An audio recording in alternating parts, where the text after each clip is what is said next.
Hello everyone, welcome to my channel. So, if you like the channel, please do subscribe, like and comment. Let's get started.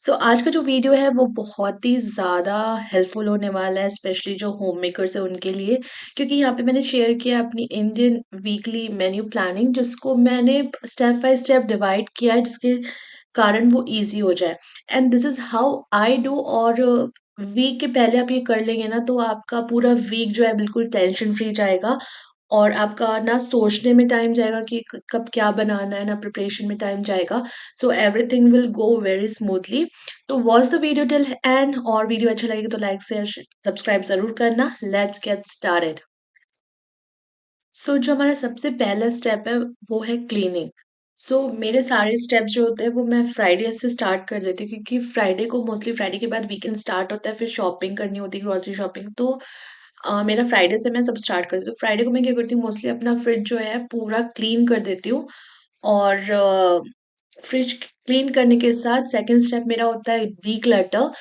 तो मैं declutter करती हूँ secondly तो declutter करने में जितने भी जो भी सड़ रहे होंगे फ्रूट थोड़े भी ऐसे होंगे खराब हो जितने भी क्या होता है हम खाना जैसे लेफ्ट ओवर्स होते हैं वो सब भी मैं हटा देती हूँ मैं कुछ भी ऐसा नहीं रखती जो कि अनहेल्दी हो मेरी फैमिली के लिए हार्मफुल हो तो सारी चीजें मैं थ्रो कर देती हूँ उसके बाद जितने भी बॉक्सेस होते हैं जो फ्रिज के अंदर होते हैं उसको भी अच्छे से वॉश कर देती हूँ तो फ्राइडे को मेरा यही काम रहता है और फिर क्या होता है ये सारी चीज़ जब होती है तो हमारे पास जो लेफ्ट ओवर सामान बचते हैं जो अच्छे होते हैं जैसे कि इस टाइम बचे कुकुम्बर्स लेमन वो सब मैं स्टोर कर देती हूँ वापस और मैं देखती हूँ कि उससे आगे के दिनों में लाइक सैटरडे संडे में क्या कुक कर सकती हूँ और सैटरडे संडे मोस्टली वो सारी चीज़ें भी फिनिश हो जाती है तो हमारा फर्स्ट और सेकंड स्टेप जो है क्लीनिंग या डी होने के बाद फ्रिज एकदम बिल्कुल खाली हो जाता है उसके बाद फिर समझ में आता है क्या बनाना है, क्या नहीं बनाना है और जो भी लेफ्ट ओवर होता है वो मैं सैटरडे, संडे तक के फिनिश कर देती हूँ। उसके बाद हमारा थर्ड स्टेप होता है मेन्यू प्लानिंग। सो ये बहुत इम्पोर्टेंट होता है क्योंकि आई एम जैसे मैं स्टार्ट कर रही हूँ कंटेंट क्रिएट करना तो मोस्टली मैं अपने इंस्टाग्राम में शो करती हूँ हेल्दी रेसिपीज़। आप मुझे इंस्टाग्राम में ज़रूर फॉलो कीजिएगा क्योंकि मैं बहुत क्विक और ईज़ी हेल्दी रेसिपीज़ उधर शेयर करती हूँ। और सो मैं मोस्टली सारी रेसिपीज़ जो है वो इंटरनेट में सर्च करती हूँ। फिर मैं देखती हूँ क्या-क्या मेरी फैमिली को पसंद आ सकती है और क्या-क्या मैं अपने व्यूअर्स के साथ शेयर कर सकती हूँ। तो वो सारी चीज़ें मैं पहले सर्च करती हूँ और मोस्टली जहाँ पे मैं सर्च करती हूँ वो मैं पिनिंटरेस्ट से करती हूँ क्योंकि पिनिंटरेस्ट में आपके पास बहुत सारे ऑप्शंस हो जाते हैं, जो आप जिससे चूज़ कर सकते हो। उसके लिए जब मैं रेसिपी सर्च करती हूँ तो मैं फर्स्टली देखती हूँ कि सारे जो उसके इंग्रेडिएंट्स हैं जैसे मैं प्योर वेजिटेरियन हूँ, मैं एग भी नहीं खाती तो मैं सारे इंग्रेडिएंट्स ऐसे चूज़ करती हूँ जो कि ईज़िली मिल जाए और मोस्टली सीज़नल हो। मतलब ऐसे कोई जो इंग्रेडिएंट है जो फ्रूट्स एंड वेजिटेबल्स है जो कि सीज़नल नहीं है वो सारी चीज़ें यूज़ नहीं करती। और हमारे घर खाने का एक और वे है कि जैसे हमको दिन में एक टाइम मेरे पूरी फैमिली को they want like Indian food रोटी-सब्ज़ी। तो एक वन पॉट मील जो कि हस्बैंड लंच में ले जाते हैं और एक मतलब जैसे रोटी, सब्ज़ी, दाल-चावल वाली चीज़ें जो डिनर में हम यूज़ खा सकें। तो वैसे वैसे मैं प्लान करती हूँ प्रॉपर। प्लानिंग करने के बाद फिर मैं ग्रोसरी लिस्ट बनाती हूँ, तो बहुत ज़्यादा ईज़ी हो जाता है। आपको सिर्फ़ पता होता है आप वही चीज़ें लेके आते हैं जो चीज़ आपको चाहिए होती है, तो ये आपका कॉस्ट भी सेव करता है। तो यहाँ मेरी मेन्यू प्लानिंग हो गई है। मैं कैनवा में मेन्यू प्लानिंग करती हूँ और उसको मैं प्रिंट आउट निकाल के अपनी फ्रिज में लगा लेती हूँ। उसके बाद हमारा 4th स्टेप होता है ग्रोसरी शॉपिंग। तो फिर मैं मार्केट जाके ग्रोसरी खरीद के लाती हूँ। फिर मोस्टली हम लिस्ट के अकॉर्डिंग शॉपिंग करते हैं, तो जिसमें मोस्टली ग्रीन वेजिटेबल और जितने सीज़नल फ्रूट्स होते हैं वो सारे होते हैं क्योंकि जितना आप अपने फ्रिज में हेल्दी चीज़ें रखोगे ना उतनी ही हेल्दी चीज़ें आप कंज़्यूम करोगे। अपार्ट फ्रॉम दिस जो जैसे पोहा है, दही है और खाखरा हो गया, कुछ थोड़े बहुत मैं फ्रोज़न फूड भी रखती हूँ क्योंकि कभी क्या घर पे बच्चे हैं और यूएस में कोई हेल्प नहीं होता, तो कभी इंस्टेंट कुछ खाना बनाना हो, देन स्नैक्स के लिए बहुत सारी चीज़ें रखती हूँ मैं। स्नैक्स में मुझे मोस्टली गुजराती स्नैक्स बहुत पसंद है, जैसे खाखरा है, भाकरी है और ये सारी चीज़ें बच्चों को भी बहुत अच्छी लगती है। फिर मैगी नूडल्स है जो कि आई मीन इंडियन हाउसहोल्ड के लिए आई थिंक मस्ट है क्योंकि सबको मैगी नूडल्स पसंद है। फिर बाकी सारी चीज़ जो लिस्ट में रहती है वो सब लेके शॉपिंग करके आती हूँ मैं। फिर now moving on to the next step that is meal preparation. So meal preparation बहुत सारे लोग क्या करते हैं, जैसे प्योरी बना के रख देते हैं, बहुत सारे लोग जिंजुगाली का पेस्ट बना के फ्रीज कर देते हैं। तो मैं सिर्फ उतना ही करती हूँ जिसमें चीज़ों की जो न्यूट्रिशनल वैल्यू है वो ख़त्म ना हो। जैसे कि कोरिएंडर लीव्स हो गए, मेथी लीव्स होते हैं, उनको साफ करके रख देती हूँ। जैसे उसका, जैसे मैंने यहाँ पे उसके जो स्टेम है उसको चॉप करके और एयर टाइट डिब्बे में पेपर टॉवल लगा के रख दिया है। इससे वो ईज़िली ना सेफ रहते हैं, वो खराब नहीं होते। बट हाँ, 3-4 दिन के अंदर आप पेपर टॉवल चेंज कर दीजिए और हल्के-फुल्के जो थोड़े से लीव्स जो होते हैं ना खराब होना शुरू हो जाते हैं, उसको आप रिमूव कर दीजिए। और जो आप देख रहे हैं यहाँ पे जो एक्स्ट्रा बचे हुए हैं लीव्स, उसको भी मैं यूज़ करती हूँ। उसको अभी मैं सब्जियों में ऐड कर दूँगी क्लीन करके।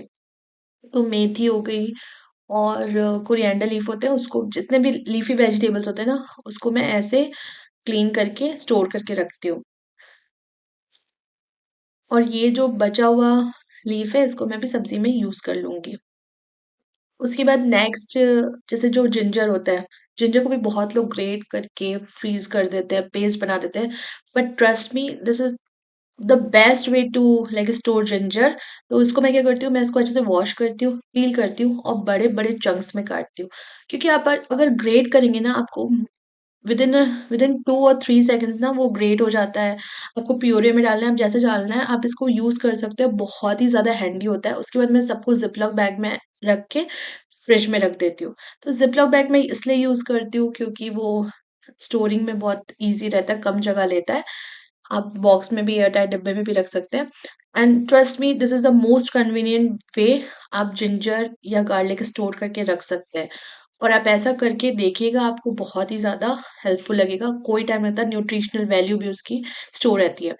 उसके बाद जो ग्रीन चिलीज़ है उसको मैं अच्छे से वॉश करती हूँ, उसका स्टेम निकालती हूँ और उसको अगेन मैं ज़िप-लॉक बैग में रखती हूँ, क्योंकि ज़िप-लॉक बैग जो होता है बहुत ही कम जगह लेता है फ्रिज में और ऐसे ऑलरेडी बहुत सारे सामान होते हैं फ्रिज में।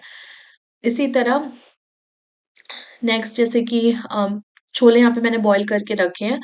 छोले भी मैं तब बॉयल करती हूँ जब मैं उसको 1 या 2 दिन के अंदर कंज़्यूम करने वाली हूँ तभी। ऐसा नहीं वीक के लिए बहुत ज़्यादा 5-6 दिन बाद कंज़्यूम करना है, तो वो मैं 1 दिन पहले ही करती हूँ वो काम।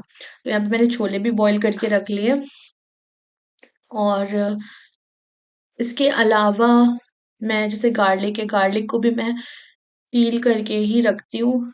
ग्रेट करके, चॉप करके नहीं रखती हूँ, क्योंकि ये सारी चीज़ों को ना ग्रेट करने में बहुत ही ज़्यादा कम टाइम लगता है और काफ़ी अम, ईज़ी हो जाता है। अगर पील रहे ना चीज़ें, काफ़ी ईज़ी हो जाती है।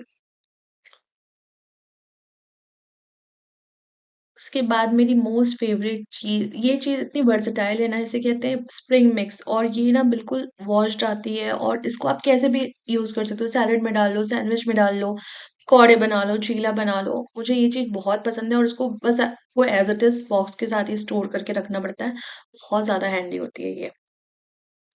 उसके बाद जैसे कुछ वेजिटेबल्स होते हैं, जैसे बीन्स, मुझे बीन्स खाना तो पसंद है, बट मुझे बीन्स जो है ना चॉप करना बड़ा ही बुरा लगता है। तो मैं मील प्रेप में बीन्स को भी अच्छे से चॉप करके रखती हूँ, पर मैं इसको बड़े-बड़े चंक्स में चॉप करके रखती हूँ, क्योंकि इसको आप कभी-कभी सब्जियों में, जैसे मैं आलू बीन्स बनाती हूँ तो उसमें मुझे छोटे साइज़ के बीन्स चाहिए होते हैं, तो मैं उसको थोड़ा-सा छोटा कर लेती हूँ और मुझे बिरयानी में बीन्स, पुलाव में बीन्स जो है वो बड़े साइज़ के चाहिए होते हैं। तो अकॉर्डिंग टू यूज़ मैं उसको फिर छोटा-बड़ा कर लेती हूँ। तो फिर बीन्स को भी मैं ऐसे-ऐसे बड़े-बड़े चंक में चॉप करती हूँ और उसके बाद उसको एयर टाइट डिब्बे में पेपर टॉवल लगा के अच्छे से स्टोर करके रख देती हूँ। तो ये भी बहुत ही ईज़ी हो जाता है और सिर्फ़ बीन्स को ही करती हूँ मैं, बाकी सारी सब्जियाँ खराब हो जाती हैं, बट बीन्स जो है, बीन्स हो गया या गाजर हो गया, उसको भी मैं ऐसे स्टोर करके रखती हूँ। तो अब सारा काम हो चुका है, मील प्रेप हो गया, cleaning, decluttering, grocery shopping, menu planning, सारी चीज़ें हो चुकी हैं, अब क्या बचा? अब बचा है उस सबको फ्रिज में ऑर्गेनाइज करने का, जो कि हमारा एंड स्टेप है। तो अब उसके बाद हम उसको ऑर्गेनाइज करते हैं फ्रिज में। तो मैं मोस्टली अपनी सारी चीज़ें जो बॉक्स में मैंने चॉप करके प्रिपेयर करके रखी है, उसको मैं फर्स्ट वाले फ्रिज के ड्रॉअर में रखती हूँ, ताकि कंपार्टमेंट में, सॉरी, ताकि वो मुझे दिखता रहे और जो चीज़ मुझे जल्दी यूज़ करनी, खराब हो रही है, वो सब चीज़ मुझे दिखती रहे और मैं उसको जल्दी यूज़ कर सकूँ। इसलिए मैं उसे टॉप मोस्ट कंपार्टमेंट में, शेल्फ में रखती हूँ फ्रिज के। उसके नेक्स्ट जो सेकंड वाला शेल्फ है, उसमें मैं सारी लेफ्ट ओवर चीज़ें स्टोर करके रखती हूँ और जो उसका नीचे वाला जो थर्ड सेक्शन है, उसमें जो मिल्क केन है, जूसेस बॉटल है, वो सब रखती हूँ। और ये ड्रॉअर में मैं सारे जो मैंने ज़िप-लॉक बैग में सामान रखा है, वो सब रखती हूँ। तो हमारा सारा काम हो चुका है, हमारा फ्रिज भी अब ऑर्गेनाइज़ हो चुका है। अब इसके अलावा ऑप्शनल जो मैं काम करती हूँ, वो मैं आपसे शेयर कर रही हूँ। सो आपने मेन्यू प्लानिंग में देखा होगा कि मंडे का हमारा मेन्यू है इडली, सांभर, डोसा। तो मैं उसकी तैयारी कर लेती हूँ। तो जैसे राइस है, दाल है, सोक करना है, ग्राइंड करना है, फिर उसको फर्मेंट करने के लिए रखना है, तो वो वाला काम कर लेती हूँ। उसके अलावा मैं जैसे एयर फ्रायर में मैं मूँगफली को एयर फ्राई कर लेती हूँ, सेक के रख लेती हूँ। तो ये एयर फ्राई में बहुत ईज़ी होता है, आपको बस मूँगफली डालनी है और 2 मिनट्स के टाइमर के साथ उसको स्टार्ट कर देना है। तो बहुत ही अच्छी मूँगफली आपकी सिक के रेडी हो जाएगी विदाउट मच एफर्ट। और इसको भी मैं जैसे चटनी बनानी है या किसी भी चीज़ में डालना है, तो ये सिकी हुई मूँगफली बहुत हैंडी होती है। इसके अलावा जैसा अ, दलिया दलिया सेक के रखना, सूजी सेक के रखना, मैं ये सारे काम भी करके रख लेती हूँ बिकॉज़ मेरे घर ना छोटे बच्चे हैं और छोटे बच्चों के साथ ना उनको ये सारी चीज़ें लगती है, तो ये मेन्यू प्लानिंग के अलावा होती है सारी चीज़ें। So this was all about how I do meal planning. और ये सारी जो है इंडियन वेजिटेरियन मेन्यू प्लानिंग है, बहुत ही हेल्दी रेसिपीज़ मैंने आपसे शेयर की है। बट मैं आपको एक चीज़ और बताऊँगी, हर हर लोगों का ना खाने का तरीका घर में अलग होता है। जैसे कि और मोस्टली लोग लंच को थोड़ा हैवी और कंपेयर टू डिनर, लंच थोड़ा हैवी होता है, डिनर लाइट होता है। बट आप अगर मेरे मील प्लानिंग में देखेंगे तो लंच थोड़ा लाइट है, डिनर थोड़ा हैवी है। क्योंकि उसका रीज़न ये है क्योंकि मेरे हस्बैंड वन पॉट मील जो होता है वो लेना प्रेफ़र करते हैं लंच में। सो आप क्या कर सकते हैं, आप लंच और डिनर को स्विच कर सकते हैं ताकि ये और हेल्दी हो जाए। और इसके अलावा आप देख सकते हैं कि इसमें मैंने बहुत सारे जूस के ऑप्शन भी राइट साइड में लिखे हुए हैं। तो मैं ब्रेकफ़ास्ट के साथ एडिशनली जूस लेना स्टार्ट की हूँ, जिससे कि मैं बहुत ज़्यादा हाइड्रेट फ़ील करती हूँ और मेरा जो एनर्जी लेवल है ना वो बहुत और हेल्दियर फ़ील करती हूँ, एनर्जी लेवल भी बहुत बढ़ गया है।